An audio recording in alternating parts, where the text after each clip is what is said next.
Kalau wabah itu terjadi, kamu berada di dalam negeri itu, fala takhruju, kita data.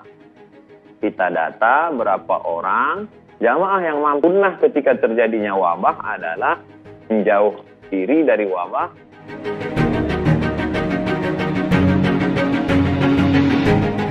Yang masih saja melaksanakan ibadah berjamaah, mereka juga berkeyakinan bahwa itu lebih bermanfaat dibanding sholat sendirian di rumah.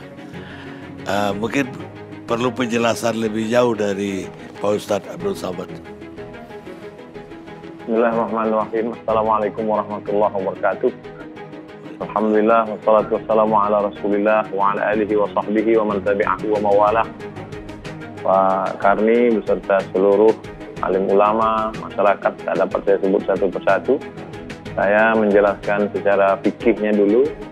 Dalam sebuah hadis dikatakan, idza sami'tum bihi fi baladin, kalau kamu mendengar ada suatu wabah di suatu negeri, fala taqdimu ilaihim, janganlah kamu datang ke negeri itu. Dan kalau wabah itu terjadi, kamu berada di dalam negeri itu, fala takhruju firaran min, jangan pula kamu keluar dari negeri itu melarikan diri. Inilah yang disebut sekarang dengan social distancing atau lockdown atau PSBB. Jadi perlu kita pahami bahwa zaman dulu itu, seperti kota Al-Madinah Al-Munawwarah zaman dulu, itu ada tembok di sekelilingnya. Lalu kemudian ada pintu gerbangnya. Jadi kalau terjadi suatu wabah di dalam negeri itu, orang yang berada di dalam tembok itu tidak boleh keluar, dan orang yang berada di luar tidak boleh datang ke dalam. Nah, sekarang skopnya lebih kecil lagi. Karena wabah ini tidak hanya di suatu negeri, tapi dia sudah masuk ke dalam rumah. Dan kita tidak tahu rumah siapa yang sudah didatangi virus COVID-19. Hampir semua. Jadi saya tidak tahu bahwa rumah tetangga saya ada, bahwa rumah orang yang kaya, pejabat juga bisa kena. Dengan kita dengar berita banyak, maka tidak ada solusi lain kecuali kita tetap di rumah kita masing-masing. Karena rumah kita saja yang steril.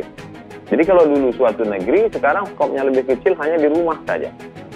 Lalu kemudian hadis lain disebutkan, firra minal majzum, larilah engkau dari orang yang terkena penyakit menular, firaraka minal asad, seperti engkau lari dari singa. Jadi sebetulnya secara fikih simpel saja, aturan yang sudah diajarkan oleh Nabi Muhammad SAW 14 abad lalu itu simpel, sederhana. Dan itu dilaksanakan. Di Maroko, saya masih kontak ke adik kelas saya di sana, saya tanya, ada kalian sholat berjamaah Jumat? Jumat tidak ada. Sholat fardu tidak ada, tutup semua. Di Mesir juga begitu. Oleh sebab itu, masjid tempat saya ketua masjid, maka saya sampaikan kepada jamaah, masjid tutup, kita sholat di rumah. Saya buatkan video tutorial dari mulai tarawih di rumah, witir di rumah, tadarus di rumah, sholat zuhur pengganti Jumat, bahkan sampai di video tutorial itu sampai ke sholat Idul Fitri di rumah, lengkap dengan dalil-dalil fikihnya. Tapi kan yang jadi masalah, tidak semua ketua masjid didengar oleh jamaahnya.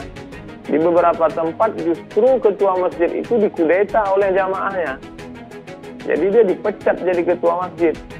Karena memang masjid itu dibangun oleh jamaah, ustadz-ustadznya diundang oleh jamaah, keuangannya murni jamaah.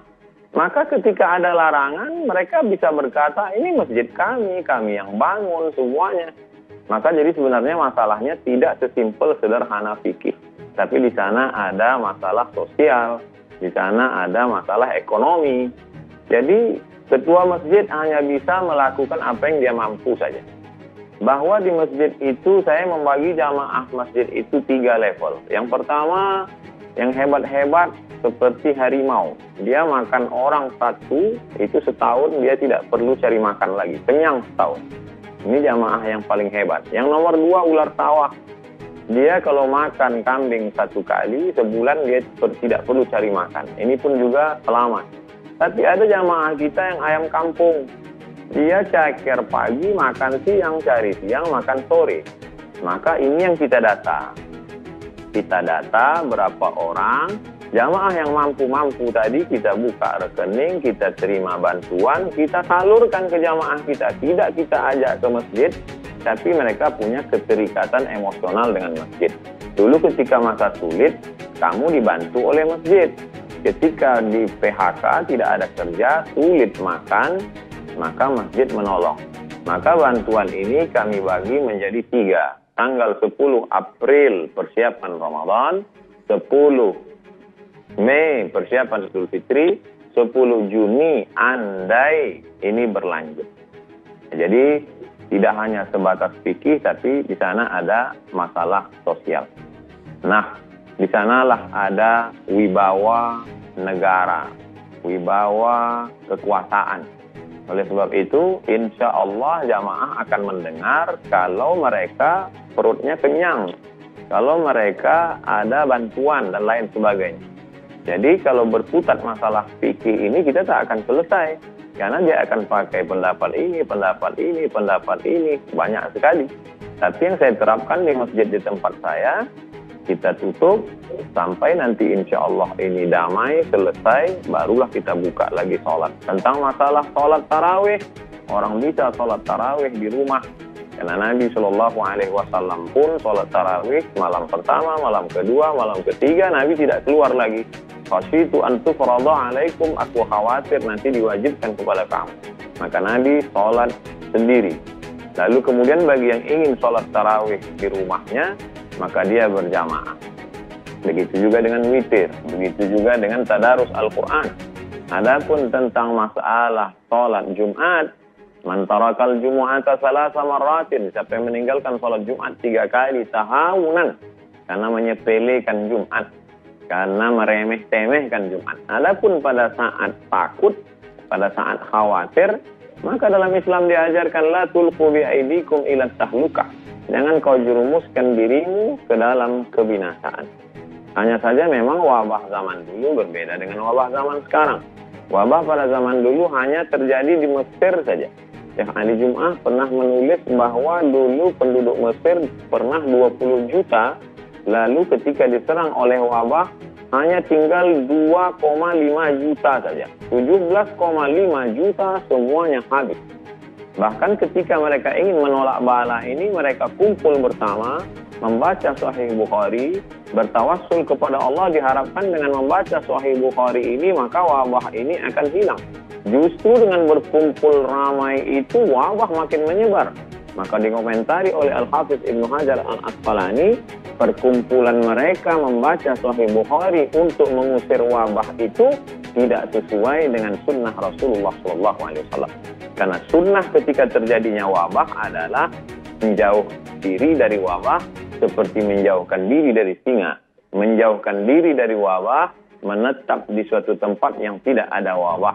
Menetap di suatu tempat, kalau zaman dulu modelnya satu kampung, satu tempat. Tapi untuk saat ini, karena semua di dunia ini terkena, dan kita tidak tahu tempat mana saja yang kena, mana yang tidak, kecuali andai nanti ada suatu alat detektor canggih, cukup pakai layar saja. Sehingga ketika layar itu dipakai, dipasang di depan pintu, langsung ketahuan. Ini ada virusnya, ini tidak. Yang tak ada virus, masuk masjid. Yang ada virus, masuk rumah sakit. Yang tak ada virus, masuk masjid. Itu baru bisa. Tapi untuk hari ini kita tidak tahu siapa yang ada virus, siapa yang tidak.